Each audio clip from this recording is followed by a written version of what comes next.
Sebuah kisah yang terjadi pada abad pertama Hijriah, di zaman tabi'in yang menceritakan tentang seorang wanita cantik yang menggoda seorang ulama. Penasaran dengan kisahnya? Silahkan tonton video ini sampai habis agar tidak salah paham. Akan tetapi sebelum lanjut, jangan lupa klik subscribe, like, dan nyalakan lonceng notifikasi untuk mendukung channel ini agar terus menyiarkan syiar Islam. Wahai suamiku, adakah di Mekah ini laki-laki yang jika melihat wajah cantikku ini, ia tidak tergoda? Tanya seorang istri kepada suaminya sambil bercermin. Ia sangat mengagumi kecantikan yang terpantul di kaca itu. Ada, jawab sang suami. Siapa? Kata istrinya.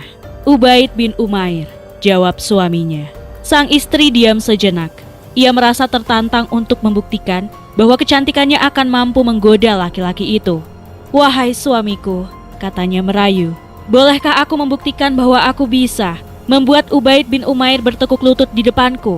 Sang suami terkejut dengan permintaan ekstrim sang istrinya itu.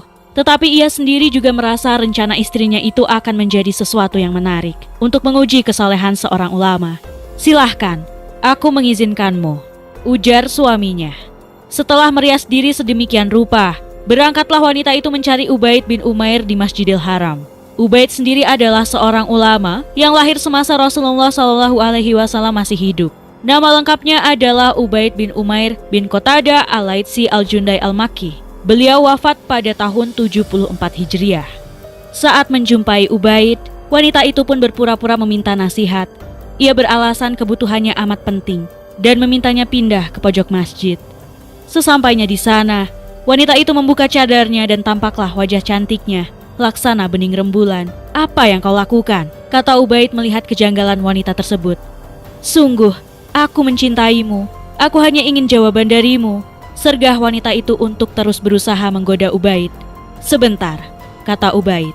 Kini nadanya mulai naik. Ada beberapa pertanyaan yang jika kau menjawabnya dengan jujur, maka aku akan menjawab pertanyaanmu tadi, tegas Ubaid.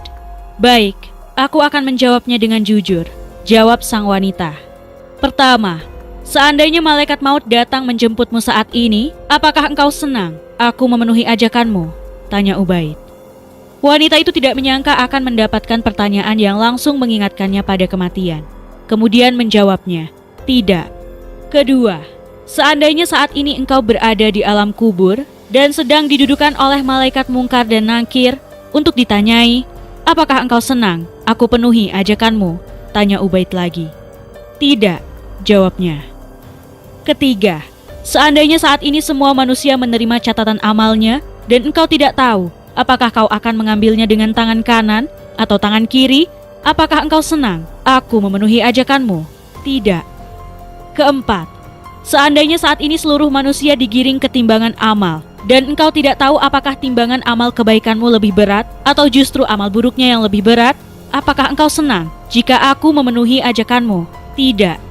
Kelima, seandainya saat ini engkau berada di hadapan Allah untuk dimintai pertanggungjawaban atas semua nikmatnya yang telah dianugerahkan kepadamu, masihkah tersisa rasa senang di hatimu jika aku memenuhi ajakanmu?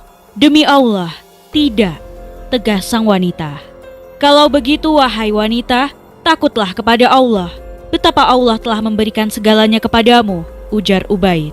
Wanita itu lantas tidak kuasa menahan air mata. Padahal sebelumnya, ia datang ke Masjidil Haram berpura-pura mencari nasihat. Kini ia benar-benar mendapatkan nasihat yang sangat menyentuhnya. Sesampainya di rumah, sang suami terkejut melihatnya bersedih. Apa yang terjadi wahai istriku? Kata suaminya. Kita ini termasuk orang yang celaka, jawab wanita itu. Kemudian ia mengambil wudhu dan sholat. Hari-hari berikutnya, ia berubah drastis. Ia tidak lagi membanggakan kecantikannya. Ia tidak lagi suka berdandan di setiap malam. Ia pun lantas berubah menjadi ahli sholat dan puasa. Itulah kisah seorang wanita cantik yang menggoda ulama. Semoga ada hikmah yang dapat kita petik dari kisah ini. Jangan lupa berbagi informasi dengan cara share video ini, karena sebaik-baiknya manusia adalah yang paling bermanfaat bagi manusia. Hadis riwayat Ahmad.